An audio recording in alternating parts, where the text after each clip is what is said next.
মই দেশত AK-47 গুলি লৈ ৰাজনীতি কৰি থকা নাই জানো। কংগ্ৰেছ দলে বিভিন্ন ষড়যন্ত্ৰ কৰে। তেওঁলোকৰ চৰকাৰৰ দিনত মই গুলিবিদ্ধ হোৱা নাছিলো জানো, জানে মাৰিবলৈ চেষ্টা কৰিছিল। আজি দেশত এটা AK-47 গুলি লৈ মই ৰাজনীতি কৰা নাই।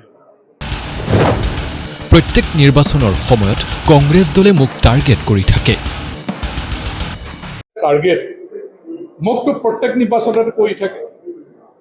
21 চনৰ নিৰ্বাচনত আপুনি চাওক কেনেকৈ প্ৰচাৰ কৰিলে, মই হাৰিম হাৰিম হাৰিম ইলেকশ্যনৰ পিছত। মোৰ বিৰুদ্ধে কংগ্ৰেছ দলৰ ষড়যন্ত্ৰ মই অগপত থাকোঁতেও আছিল, বিজেপিত থাকোঁতেও আছে। কংগ্ৰেছ দলৰ ষড়যন্ত্ৰ মোৰ বিপৰীতে AGPত থাকোঁতেও আছে আৰু বিজেপিত থাকোঁতেও আছে। 26 বছৰে মোৰ বিৰুদ্ধে কিবা অভিযোগ আনিব পাৰিছে নেকি? কংগ্ৰেছৰ বিৰুদ্ধে তীব্ৰ আক্ৰমণাত্মক ৰূপত বিধায়ক পদ্ম হাজৰিকা। টাৰ্গেট মোকতো প্ৰত্যেক নিৰ্বাচনতে কৰি থাকে। 21 চনৰ নিৰ্বাচনত আপুনি চাওক কেনেকৈ প্ৰচাৰ কৰিলে, মই হাৰিম হাৰিম হাৰিম ইলেকশ্যনৰ পিছত। 25,000 ভোটত জয়যুক্ত হ'ল। কংগ্ৰেছ দলে বিভিন্ন ষড়যন্ত্ৰ কৰে। তেওঁলোকৰ চৰকাৰৰ দিনত মই গুলিবিদ্ধ হোৱা নাছিলো জানো, জানে মাৰিবলৈ চেষ্টা কৰিছিল।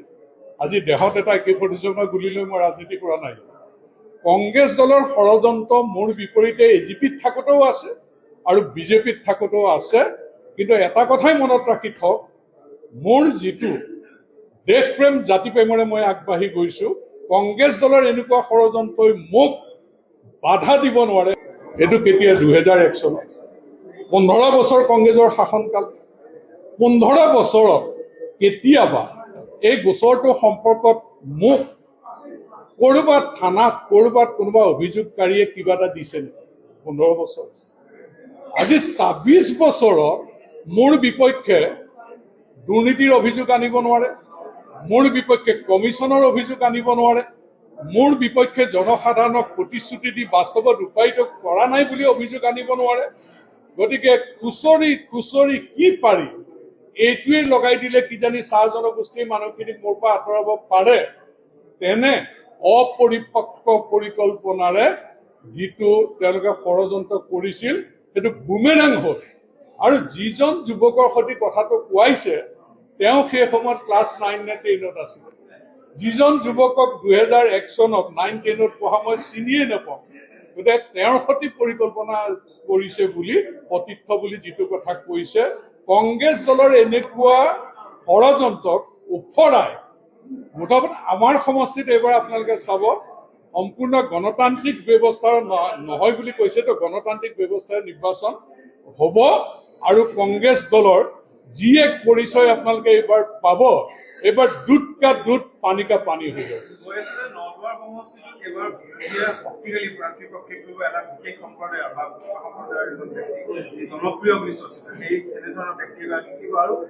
পদ্ম হাজৰিকাৰ 16জন মানুহ 16জন মানুহৰ ভিতৰত বোলে তেওঁলোকৰ শক্তিশালী এতিয়ালৈকে হোৱা নাই, যুঁজিবলৈ পোৱা নাই।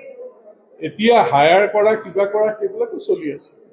কিন্তু যিজনক আস্থাভাজন জনপ্ৰিয় বুলি কৈছে সেইজন ব্যক্তি কিমান জনপ্ৰিয় আৰু কিমান কেলেংকাৰী সেই কথাবিলাক সময়ত ওলাই যায়। মই দেখাত এতিয়া মোৰ সমষ্টিত পুৰণা বিজেপিটো কাৰো অসন্তুষ্টি নাই। ইয়াৰ কিছুমান সকলো মানুহতো সমান নহয়।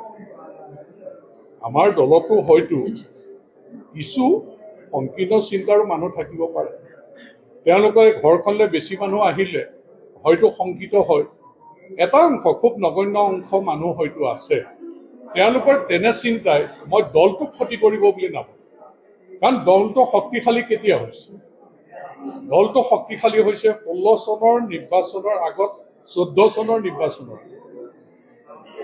তাৰ আগত যিসকল মানুহে দলটো ধৰি ৰাখিছে তেওঁলোক আমাৰ সকলোৰে কাৰণে পূজ্য। তাৰ এটা অংশ কোনোবা মানুহে যেনে RP শৰ্মাৰ নিচিনা মানুহে এই কথাবিলাক তেনেধৰণৰ দৃষ্টিৰে লয়। তেনেধৰণৰ দৃষ্টিৰে লোৱা মানুহখিনি তেওঁলোকে নিজৰ স্বাৰ্থৰ কথা চিন্তা কৰি বা তেনে সংকীৰ্ণ চিন্তাৰ মাজেৰে যিসকলে ভাৰতীয় জনতা পাৰ্টিত কাম কৰি আছে তেওঁলোক হয়তো কোনোবা আঁতৰি যাব, কিন্তু দলটোৰ ক্ষতি নহয়।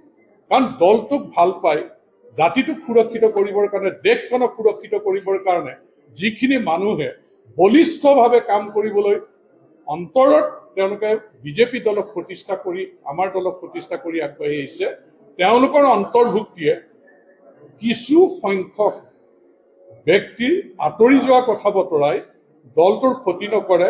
আৰু মই দীঘলীয়া সময় ৰাজনীতিৰ লগত প্ৰত্যক্ষভাৱে জড়িত হৈ থাকি মোৰ অনুভৱ উপলব্ধি কৈছোঁ, ২৬ৰ নিৰ্বাচনত আপোনালোকে চাব, আটাইতকৈ বেছি চিট লৈ অভিলেখ সৃষ্টি কৰি এইবাৰ দিছপুৰত চৰকাৰ প্ৰতিষ্ঠিত হ'ব। আৰু কংগ্ৰেছ দল যে কাগজৰ বাঘ, খাজনাতকৈ বাজনা বেছি, তেওঁলোকে গ্ৰাউণ্ড ৰিয়েলিটি বুজি পোৱা নাই, তেওঁলোকক কিয় মানুহে বেয়া পাইছে। কংগ্ৰেছ দলৰ ১ চনৰ পৰা ১৬ চনলৈকে যিটো চৰকাৰ আছিলে, এই চৰকাৰে অসমৰ জ্বলন্ত সমস্যা সমাধান কৰাৰ ক্ষেত্ৰত কিমানখিনি তেওঁলোকে আন্তৰিকতাৰে কাম কৰিলে, মানুহৰ জীৱন আৰু সম্পত্তি নিৰাপত্তা দিয়াৰ ক্ষেত্ৰত তেওঁলোকে কিমানখিনি কাম কৰিলে। অসমখন সেই সময়ত অশান্ত জৰ্জৰিত অসম আছিল। সেই সময়ত যিবিলাক অপ্ৰীতিকৰ ঘটনা সংঘটিত হৈছিল, সন্ত্ৰাসবাদৰ বলি হৈছিল, সেইসকলৰ ক্ষেত্ৰত তেওঁলোকে কি বলিষ্ঠ ভূমিকা গ্ৰহণ কৰিলে। আজি পৰিৱৰ্তন তেওঁলোকে কি আহিব। ভাৰতীয় জনতা পাৰ্টীৰ নেতৃত্বৰ চৰকাৰে ১৪ চনৰ পৰা ১৬ চনৰ পৰা অশান্ত জৰ্জৰিত অসমত শান্তি প্ৰতিষ্ঠা কৰিলে। আজি মানুহৰ জীৱন আৰু সম্পত্তিৰ নিৰাপত্তা আছে। উন্নয়নমূলক কাম স্থবিৰ হৈ গৈছিল। আজি বিকশিত অসম সকলো দিশতে, ই শিক্ষা, স্বাস্থ্য, যাতায়াত এক আমূল পৰিৱৰ্তন অনা মানুহে নিজ চকুৰে দেখিছে। আমি তেওঁলোকক বুজাব লগা হোৱা নাই, চকুৰ আগত মানুহে প্ৰত্যক্ষ কৰিছে যে ১ চনৰ পৰা ১৬ চনলৈকে কংগ্ৰেছ চৰকাৰ আৰু ১৬ চনৰ পৰা ২১ চনলৈকে ভাৰতীয় জনতা পাৰ্টীৰ চৰকাৰৰ দিনত অসমখন সুৰক্ষিত। এইখন অসম আজি সমন্বয় সম্প্ৰীতিৰ এনাজৰীডাল টনকিয়াল হৈ আজি জনগোষ্ঠী ভিত্তিত সন্দেহ অবিশ্বাস নাই, আজি আস্থাৰ অসম, বিশ্বাসৰ অসম আৰু এখন সমৃদ্ধিশালী অসম গঢ়িবৰ কাৰণে হিমন্ত বিশ্ব শৰ্মা ডাঙৰীয়াৰ নেতৃত্বত আমাৰ প্ৰধানমন্ত্ৰী নৰেন্দ্ৰ মোদী ডাঙৰীয়াৰ আশীৰ্বাদত এইখন অসমে কেনেকৈ গতি কৰিছে, এই কথা চকুৰে প্ৰত্যক্ষ কৰাৰ পিছত তেনে কোনো সন্দেহ হ'ব লগা নাই। আৰু এইবাৰ আমি অভিলেখ সংখ্যক চিটৰে দিছপুৰত চৰকাৰ হ'ব আৰু অসমখন সমৃদ্ধিশালী কৰিবৰ কাৰণে আমি শক্তিশালীভাৱে আগুৱাই যাব পাৰিম।